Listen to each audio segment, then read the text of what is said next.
invite Darshini to give us some of her comments and thoughts. Hello? Yeah.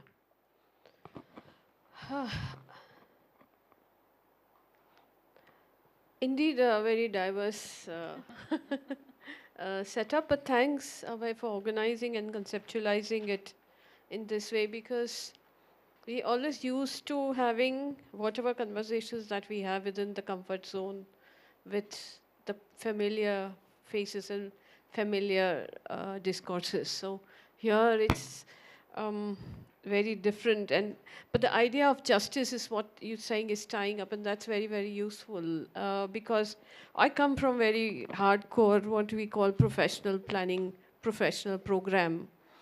And that's urban planning, whatever it means, because fortunately it still doesn't mean one thing. And that gives us an opening into introducing various discussions and perspectives in it. But before I move on, I want to say two things in context of the previous two speakers. One thing to Janvi is a very dear friend's son who's now in US, but he was in your school till about 6th or 7th standard. And then the father moved to Bangalore, so he moved here. But his association is with Riverside. He always thinks he belongs there. And so with that, he thinks he belongs to Ahmedabad. And so that is, and so, so he's never belonged to Bangalore, never thought he was part of here, because all his whole associational memories have been when because of where he was in Ahmedabad. He was earlier in DPS, then he moved to Riverside. So I think, as far as urban planning and law is concerned, we have seen in last at least 2 decades, whatever new changes or whatever new policies have been done have been nilly-willy through PILs. And that urban planners have not been really very big influencing mechanisms in changing urban policies. Yes, of course, neoliberal paradigm is pushing it in one side, but the idea of justice in our cities comes through PILs and not through sort of internal discourse of the profession to bring it towards justice, although urban planning as a discipline emerges from public health concern. And that's got lost over time for various reasons. And urban planning also has, so I am an architect planner. So when I was an architect, I just was wondering what I was doing, because there was no scope for dealing with society. You're dealing with individual clients and their whims and fancies on one hand, or you're dealing with technology on the other hand. And there was nothing that was related to the society, so I thought urban planning would probably give me that opportunity. As we graduated, we didn't find that scope as to where do you work? If you are working in urban realm, what are you going to do? Where are you going to engage with? Where are you going to do meaningful engagement? And at least some spaces have opened up, at least certain ideas have opened up, but officially on account of unfolding of various dynamics of the neoliberal paradigm in the profession and in education. I think the issue is what I think Anup said for the beginning is that, and we are dealing, I mean, I deal with students who come at the master's level. By that time, their ideas are already formed up and formed. They know that they want to be professional, and they know that every institution is a stepping stone towards future economic pathways and economic mobility. And so it's rarely sometimes with this bunch of students you have conversation about what the city should be.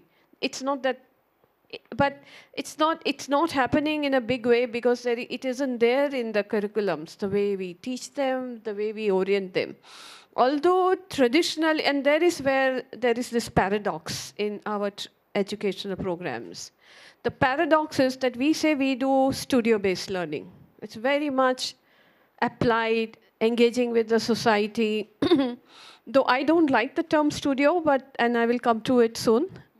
There are other parallel terms. I've been reading all these planning education documents across the world, especially North American and India we have little bit to see what should be done. There are other two parallel terms that have been used. We were using that, and we have displaced it by the term studio, but we were using it as laboratory, lab. Is that there's no firm idea of what needs to be done. Studio often gives you a firm idea that what needs to be done. There is a sculpture to be made, there is a plan to be made, there is something to be made which is finite. You know, you envision that, and it does link with the history of the profession, which was dealing with utopias. And so urban planning started with in early 20th century, just at the cusp of post-Second World War. So in 1900s, early 1900s, the idea was planning was called utopias. And so that's where all the big names were there, urban planning names like Le Corbusier and Frank Lloyd Wright and all the big Louis Kahns, and some of them have come in India and designed buildings, and that influence is still not wearing off. So we start, so that's that utopia, then we say we are doing studio. So that studio idea gets linked to the utopia that we start and create ourselves and get completely disconnected from the real world. But on the other hand, we say, and that's another sort of rhetoric that's being used, which is called, practitioners. But the practice in India, if you're going to deal with Indian cities, and you're going to deal with a lot of mess that exists. And I don't see that mess, it is a nature of the transformation that we have.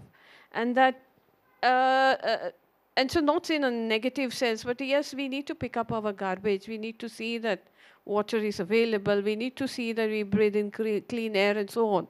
And that we have possibility of having access to housing for all, for whatever you define that as, from minimum clean space to incremental improvement in housing. So there are different ideas that we need to have. So if that is the practice, then where is the practice? Which is there, and that is where your engagement with reality comes in. Unfortunately, so that is one story. That's the story about that the urban planning programs in India today have not, they say they are doing it, but they are not doing it. Because then the final product is a utopia, it is an output. In planning, there have been these long discussions on what is it as a profession. Is it the final product, that's the content that you are engaging with, or are you engaging it with the process? Is it how to reach there? Is your pathway, or what is it that you're going to achieve is the pathway? Probably both are important. But for both, you need to actually dirty your hands with the reality that you're going to engage with. And that needs to be brought into educational programs, but given the fact that this is considered as a profession, and that once you do it, you have made it in your life. When I've also lived in IIM campus in Ahmedabad, and the students who come in, even faculty who come in, I'm sorry to put it that way, think that yes, we have achieved something by just putting our foot into the campus. The way, and that is, in the last 20 years, much more has happened because of this media-engineered branding of institutions in very, very big way. And so it's as if you entered a sort of nirvana when you enter this institution. So for a lot of our students who enter, then when we ask them into the interview that why do you want to come? Because we want to come to CEPT. Now that's not the reason why you want to come here. You need to be interested in the discipline, or you want to be interested in urban issues to be coming into the institution. But they think that it is, you made your life by entering to some of the branded names. So you too get branded, and branded for life is what is the ambition. So that's all, and so that's all coming into great difficulty in dealing with some of the real issues that they need to be engaging with. And of course, neoliberal paradigm has also forced on us this privatization model, and the cost of educating students is so high in the master's program that everybody comes in with very high loans and so on. So that does become, as he was saying, and whether we want to be, you training them for corporate world, or what we say big infrastructure projects, etc. And for us, it's this big infrastructure, big projects, this glitzy visions of cities that we see in the newspapers and in the magazines, and and even in some of the games that urban planning students have been playing with, uh, uh, and and and so that's the kind of imagination that they come in. There is this reality, and so it's been very, very difficult to get them. And so at CEPT, there are a bunch of people who are also arguing that we need to do that. We are yet struggling to know what to do. I established a center called Center for Urban Equity to bring in the idea of justice within the discourses in urban planning. And that we look at justice in transport projects. What's just housing is a very easy entry into the idea of justice, because justice in cities, the first entry point is having housing for all, the slogan that we have today, housing for all 2022. But even then, what to do, how to do, you move into a different paradigm, and the idea of justice then sort of gets displaced as you start doing it. So we have been engaging in this through research, hopefully bringing in some students to work, and at least every time we do have some 20% of students who do come because of the high fees that is there. We are getting a particular class of students whose aspirations are very, very different. Some of them, this is my thing, are very scared of the real world, and so they want to stick to the conformist pathways and where the life is easy. But there are this, and some of them do come and work with us, and we have been able to at least look at things differently. So the idea of justice in cities, there's been quite some work done on women's safety in cities now. So in transport, in public spaces, in housing, if women look at housing, is there a different way they would configure spaces than it's traditionally? Well, there's the bureaucratic planning, I call that the ongoing planning exercise, is very highly bureaucratic planning exercise, and mindless. You just have blocks and put it the way where you put it in a grid, and and so all the housing estates, wherever you see, and especially mindlessness comes more when the public housing estates. And you see the same configuration any part of the country, irrespective of the weather, temperature, climate, culture, etc. So one can do exercise of seeing if there is a difference in terms of how you create spaces. So that is coming in. So idea of justice does come in through different sectoral approaches. So in housing and transport, there's been some change in the way we deal with it. As our center, we did engage with the idea in not the new one. We don't know what to do, how to engage with the new policy, but with the earlier housing program, which was called Rajiv Awadh Yojana, it was so useful that it got abandoned in its infancy. So it just met its death in the second year of its execution. So it happens that something that are useful ideas sometimes do not get implemented. There have been also idea of spatial justice within the cities as to spaces for livelihoods. And the civil society groups did finally get to push this bill, and now it is an act. But there's an interesting story about the implementation of that in Ahmedabad through a PIL, and the outcome at the end of it was that 70% of vendors will get displaced because of the implementation of the act. Because the act says that you need to frame a scheme, and you can always frame a scheme that will cause 10 displacements. Similarly, there is also a story about Sabarmati riverfront rehabilitation, and it was a PIL, it's very, very favorable judgment from the bench of the Chief Justice of Gujarat High Court, who was pushing to complete the case and give rehabilitation to the dwellers. Again, in its implementation, the whole process got screwed up to say, and we still have about 25% of the dwellers not having any alternative housing. And people who were, wrong people are in and deserving, or they were living there were out because some of this, so its idea and once again, one goes and can tie it up to the whole conceptualization of what this whole exercise of planning is, that it is both output and process. And traditionally, planning schools have been only concerned with outputs. Processes have been left, saying that we don't want to do. If we start doing the processes, then we are not able to deal with the outputs. And within 2 years period, that with all the other constraints within which the students come, there is a big concern and sort of we're unable to deal with it. Because when we are dealing with urban planning issues, we do need to deal with various contradictions and issues. For example, what is it? What are you doing? For whom are you doing? And why are you doing? So you need to do what is your output?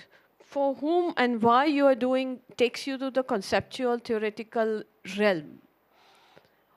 And then you have the third component, which is how. That's the process and the skills. The process has multiple skills that are there, from visualization to communication skills. And so is there an idea that we do not have one entity or one conceptualization of what this professional is going to be. And if we would have, rather than, because right now our master's level, generally students do come for also specialization. So specializations are sectoral.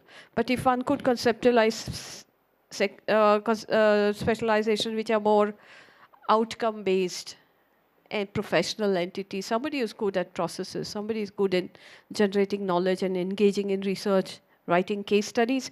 Another thing that in this discipline also we do not have our own localized Indian case studies, informations on what is it. So when we say, all right, we need to do a BRT, so let's go and study what has been done in Bogota. Bogota, or let's say what's been done in Rio. But Rio is in a country which has begun to urbanize since 1960. It is at 85% of urbanization level, meaning 85% of all populations of the country is living in cities, and have gone through lots of travels and tribulations in this process. Huge amount of violence because of the dictatorial regimes that they have gone through. And unable to yet, in democracy, you have lots of bottlenecks and barriers that they're coming through, going one step forward, one step backward. And then one of the outcome of that is BRT. So that is where we are at the moment in terms of our education as to what is it that we learn, what is the BRT that does in Ahmedabad or some cities, or what is this metro doing in Bangalore. Because also there is this counter narrative about urban planning, and that's very much grounded in the minds of people, and especially the poor communities who have faced the flack because of the planning profession itself. And one of the Joint Secretary of Ministry of Housing and Urban Elevation used to say in many seminars that when JNNURM, Jawaharlal Nehru National Urban Renewal Mission came, it is called mission.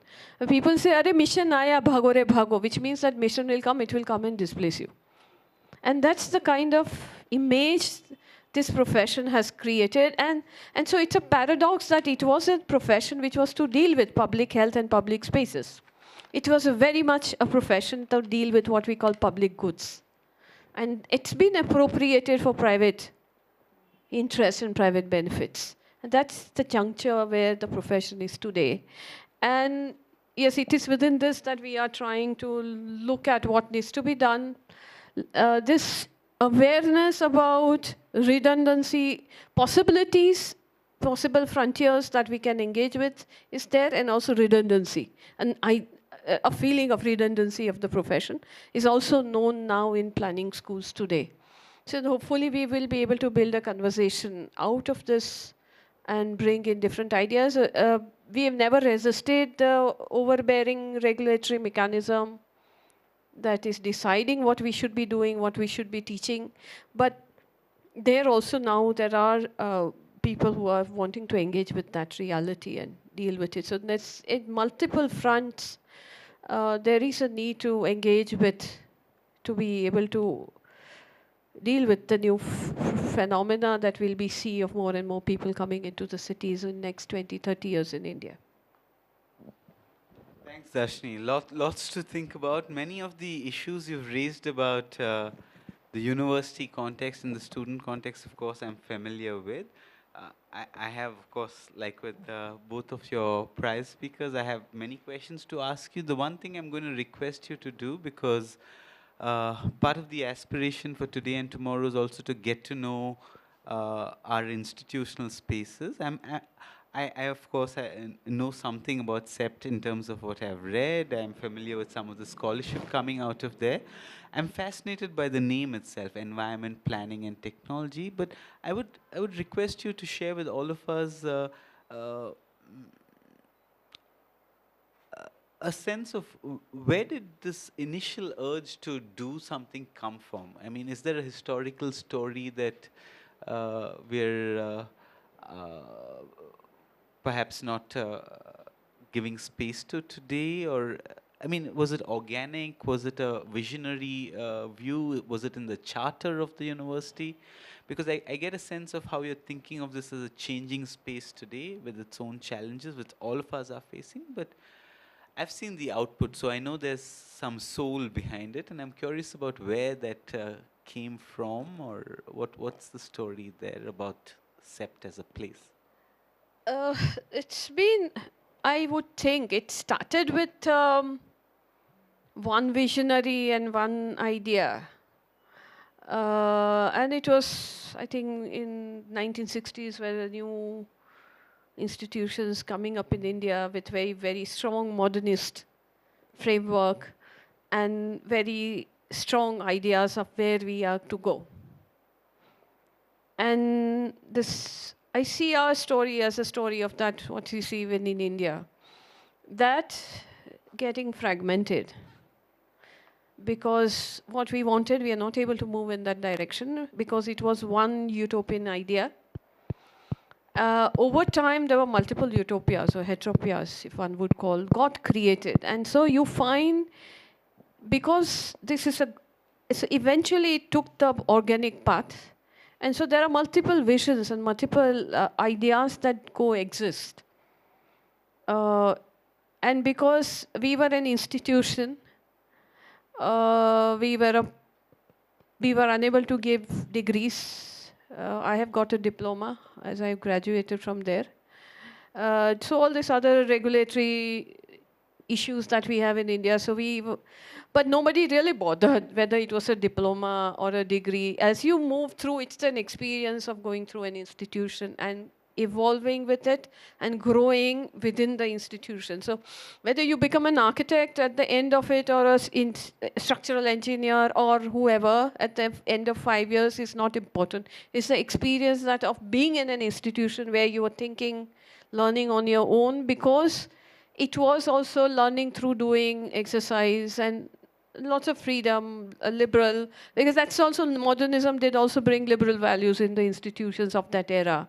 So all that put together, that was there. And then suddenly you find, with new liberal paradigm, you find emergence of social conservatism or political conservatism. And so that then has started in also influencing campuses. So that's where you have multiple visions also coming up. It's that one hand, because there is limited space for envisioning things, there are also people who are rebelling against that.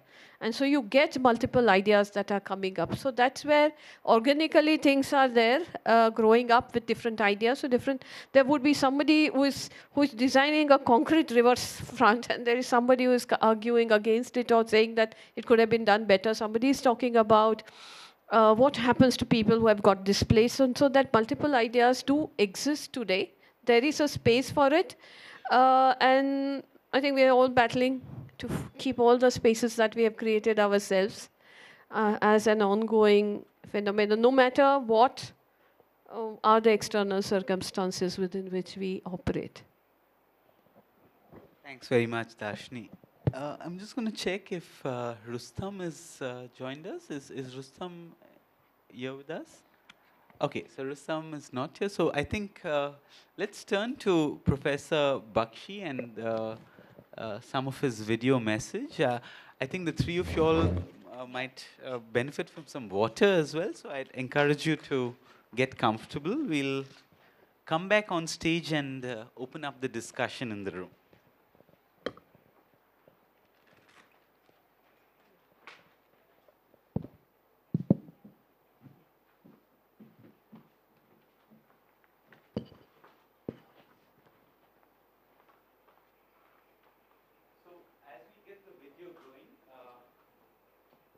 My pleasure and privilege to introduce the interviewer who's hiding somewhere after a night of rather stout beers, I think, in Bangalore. Where are you, Aju? I can't see you. So Aju, maybe before we start, just a couple of words about your experience with the inimitable Upendra Baxi. How was your interview experience? Come and share with us 2-3 minutes. Thank you so much. I've had a chance to see them late last night. They're great. But something you want to share with all of us about how your experience was? Um, I was a little, just starting off, I was a little concerned whether he would be immediately familiar with what the term experiential education actually conveys.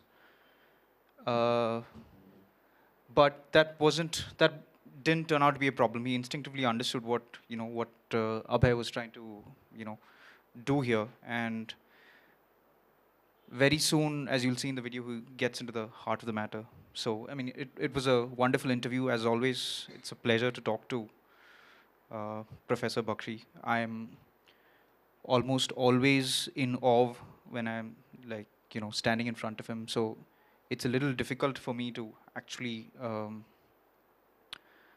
get myself going. But again, it doesn't take too long for Professor Baxi to extend his warmth and just make one feel very comfortable in his presence. So let's just see the video. Thanks, Aju. Let's see the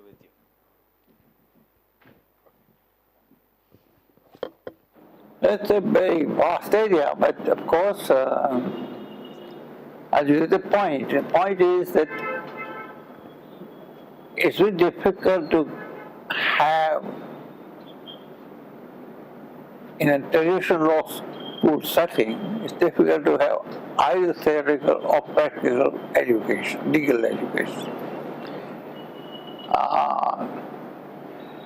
Experience has to be understood as series of disappointments with the Constitution and constitutional governance that people face, ways in which human rights have been frustrated, or people feel that their human rights are taken away or not existing, or existing only in the paper. In the United States, this thing was called practical education, has been called clinical legal education. And clinical education very often worked as an instrument for lost causes, which are then brought to the court. I was in Bangalore and I was discussing with the class, Bangalore National Law School, for a whole week, theory and practice of litigation. And I emphasize the idea that is it more important to fight cases that you definitely are going to lose than to fight cases which you know you are going to win. And the whole of American case law is the case law of the winners. The losers' case law is equally important. It's the losers' cases which herald that future changes in law. So I'm not, there is a lot of writing on, some writing, not a lot of writing, in American clinical legal education, which celebrates the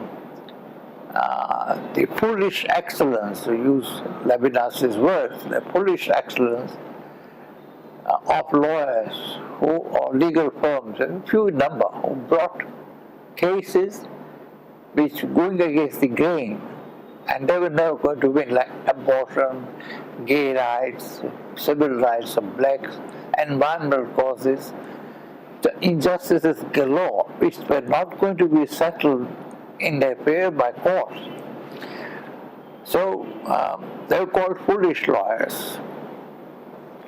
But the foolish lawyers of yesterday are the spokespersons of tomorrow.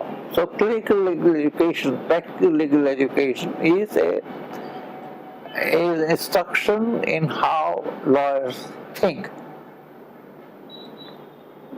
And I think it's very important to know how lawyers and judges think. We don't know it in India. We law scholars and students and researchers after legislators have spoken, after judges have spoken, and then we make do. So make do with what we have and we give our opinions, but that's easy comparatively. What is difficult is to enter into the minds of lawyers and judges, how lawyers argue. And that's clinical legal education. And that is also experiential legal education. They're related, they're different. We don't know how judges think. Lawyers occasionally do. Professor Galanter referred in different contexts, or a phrase called repeat players. Lawyers and judges are repeat players in my terms, because they know each other. They appear before the judge and the judge knows them. But we academics and students don't know it. So clinical education, even experiential education, is one way of getting there, of trying to get there. That's very important.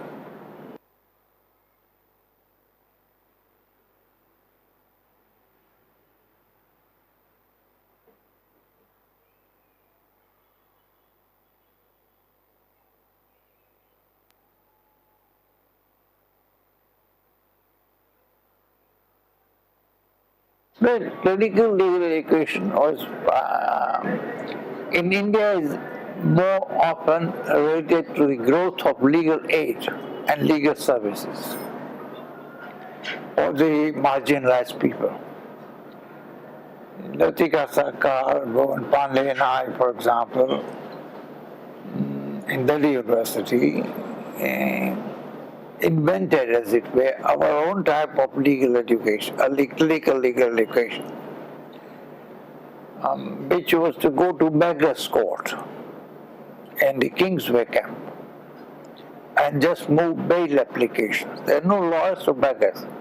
In fact, district judges don't like to go to beggars' court because it's infradig. But we did that, and they used to rise because they were students, and we said, you should not rise, you're a judge, we just come here for bail, we got that bail.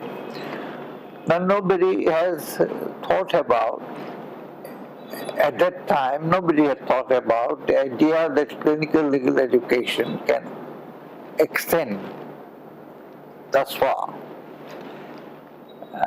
The dominant trend in legal education, clinical legal education, was the other way, which was started by Madhav Menon, and Madhav Menon started the American way. That is moot courts and trials and briefs, and that's important. But it doesn't look at the marginalized people. It looks at what lawyers, what students that would elect in the legal education, formal legal education, they incorporate in clinical education, so that the legal education prepares would-be lawyers better. For 30 years, but now I'm on my legs in Bhopal victims and violated. So it's also experiential education, as you now call it, but it's a different model of clinical education. We worry about people in social action litigation. Latika Sarkar and I founded it.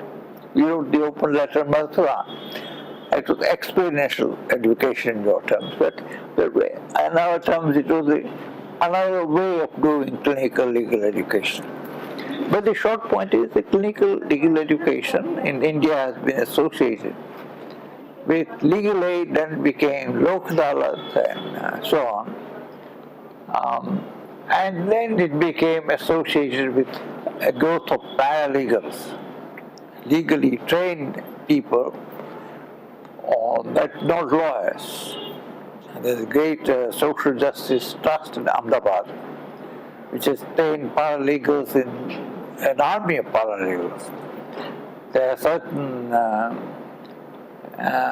organizations, and we call them NGOs, which deploy paralegals, that you have skills for lawyers, but you are not advocacy lawyers. You don't go to court, but you do all the jobs associated with good lawyering. And your clients are poor people, marginalized people, excluded people, not necessarily those who can afford court. So the question is, whether it's legal education, whether it's clinical education, whether it's experiential education, the question always is this.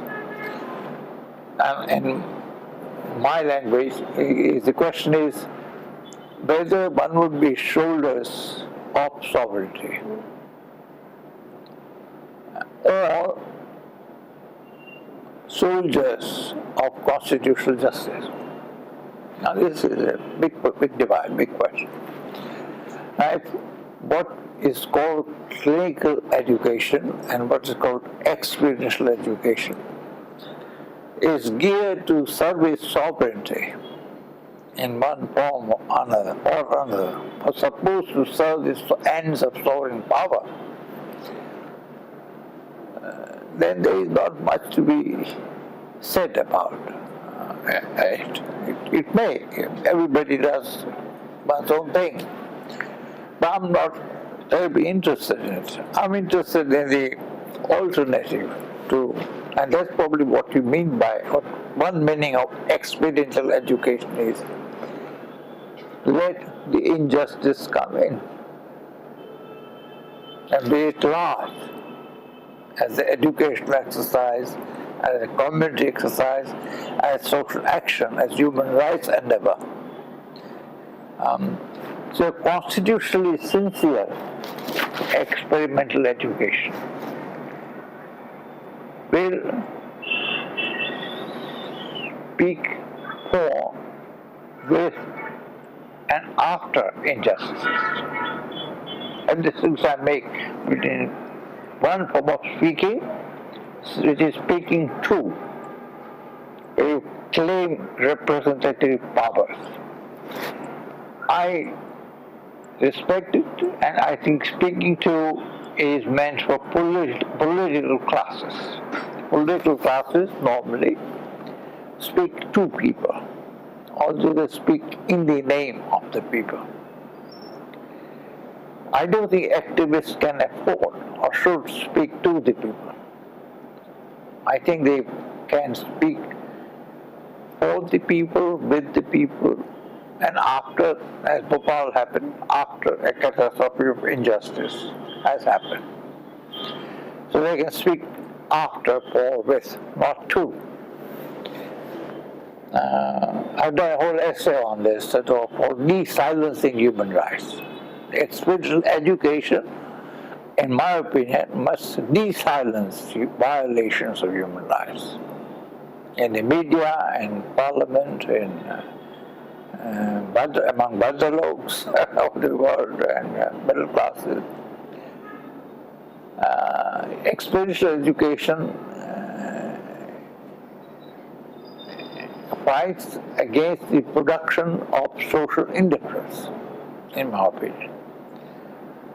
Just imagine the situation of untouchability. Existed for the last 5,000 odd years, at 70 years of the Constitution. Unless experiential education is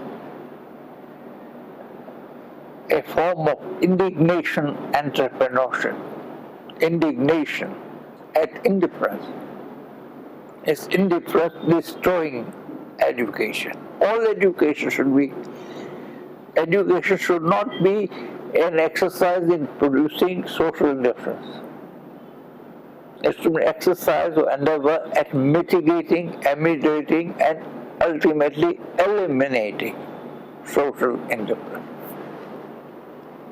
So all the forms, in my opinion, are valuable if they combat production and distribution of social influence.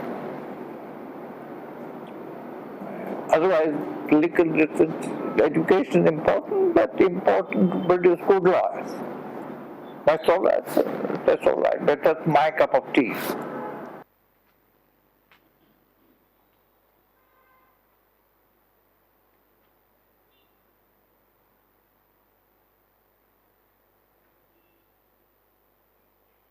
I don't know. A good educational, experiential educator,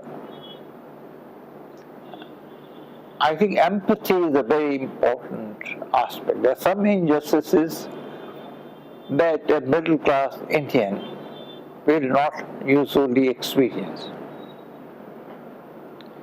But the next best thing is to be able to empathize, not sympathize, ability to develop empathy with ethical virtue, ability to co-suffer, although it is not directed suffering. Suffering is not directed you are not the victim, but you feel the pain of the other inside yourself. Now, unless you have it, you can't be an experiencer, legal or any other kind of education. And I think one important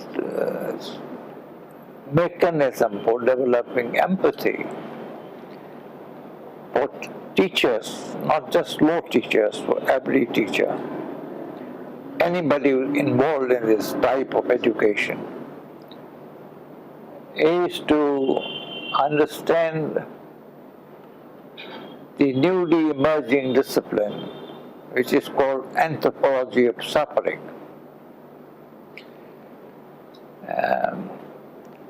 And unless you grasp the anthropology of suffering, how suffering is produced, distributed, and spread and consumed, human consumed, and what is to be done in the face of suffering. That, I think, is experiential education. If education, experiential education is based or is for the oppressed, the marginalized, the underclasses of Indian citizens, the impoverished. So if one thing is empathy, and the second thing is not, and certainly not sympathy alone. Sympathy is important, but it is not. It's a middle class virtue. It's something that the conscience picks for a while, and you forget what to think. Then kind of. The other thing for clinical experiential educator is, and this is one of the is the idea of justice, how to achieve justice for these people. And that's very difficult, but that's what the phrase, if I may say, capturing justice ideally captures. How to encraft justice.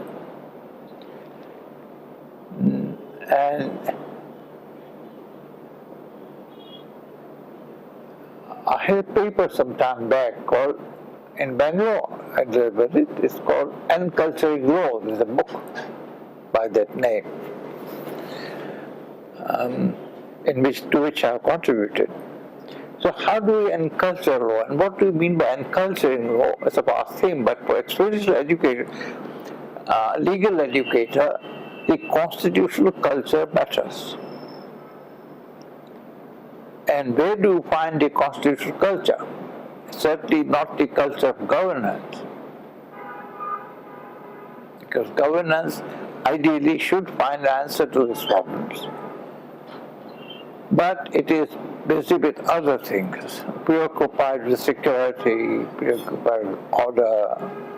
The justice comes not as a matter of priority in governance. Development comes to us. But we find indications of what Constitution means by justice in the fundamental duties, directive principles, fundamental rights, and the preamble to the Constitution. These four things are very standard texts, but they are the heart of the Constitution. The rest of the Constitution is about how things will be done. But done for what? Done for these four things. Whether preamble, whether it is fundamental rights, duties, or something else. So that's so that the crafting must be how to use Constitution law, the knowledges we have of these people, for the excluded people. And I think experiential education has begun with social acceleration. The whole story, I mean, how did it start? How did the Supreme Court turn around? Of course, there was the emergency and there was populist catharsis and all that involved. And the Supreme Court wanted new legitimacy, and therefore you had this. It is around that time that we started writing letters. Everybody wrote letters to the Supreme Court judges. They converted the letters into writ petitions and then issued continuing amendments to discover. So originally, in the charismatic movement of new constitutionalism, this was the inspiration. So the third thing is to study how at least one major institution of the state, the Supreme Court, the High Court, turned within and how they attempted to deliver justice to the marginalized. And where they succeeded, where they failed, but they tried. Can teachers of law and other disciplines begin to do that? Instead of saying the judiciary is over here, they're writing law articles, their parents were attacking the judiciary. It's important, it's done thing in academic circles. But more importantly is, here is a judiciary which acts as if it were a social movement, a new social movement, or the sufferings of the people. It is democratized standing. It has dispensed with procedure. It finds new facts. It invents new jurisdiction. It makes new policies. So it's amazing. Very few courts in the world have done it. So of course we criticize where they go wrong. I do criticize them very often. But at the very fourth point, namely, an experiential educationist always learns. You come to experiential education, in which the book is closed, a book of experience. Experience constantly unfolds. And therefore we must ask whether the state institutions have learned to care. Judiciary has certainly learned to care. Has bureaucracy learned to care? We don't know the answer. We don't even know the answer. The approaches to answer. Has parliament, legislature, legislative power begun to care for excluded people? And I think it's very important. So the last thing, I'm asked a short question, but I'm giving a long answer. This fifth qualification of an experiential teacher, experiential knowledge is to see how state institutions have handled these experiences. It would not simply do to say that they have not handled them well. The question is not well or badly, whether they have handled. And I think they have in different fields tried to grapple with the same problem that experiential educators are grappling with. How have they done this? How have they done it? Can we learn something from it? This is the question. The 4 or 5 things that I think experiential education ought to do. There are many others, but I think these are major ones.